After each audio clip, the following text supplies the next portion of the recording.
pinailan na siya ng kaso. So, ibig sabihin nito, late ka na nagbayad, no? Yo, what's up sa inyong lahat? Magandang araw sa ating lahat. Dito si Kuya, lumapit sa akin, si Kuya Jason. Lumapit sa atin si Kuya Jason at nagtanong siya sa akin. Ngayon, natikitan nga last month. Natikitan siya last month. Ngayon, late niya na nabayaran. So may dumating na resolution na dapat dumating na pinailan na siya ng kaso. So ang ibig sabihin nito, late na siya nagbayad. Late ka na nagbayad, no? Yes! Late, nakikita siya last month pero nagbayad siya ngayon lang. Kaya yung nagtikit sa kanya, kung pulis man yan, pulis ba nagtikit sa'yo? No, pulis na nagtikit sa kanya, ngayon, pinail na sa court. Ngayon, bayad na siya sa tikit mo. Pakita mo.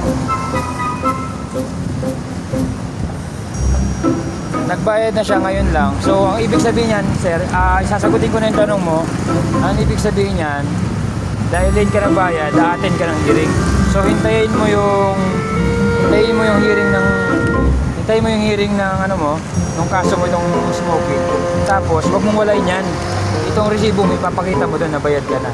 Ngayon, pagpakita mo na bayad ka na, bibigyan ka nila ng resolution na bago na dismiss na yung kaso.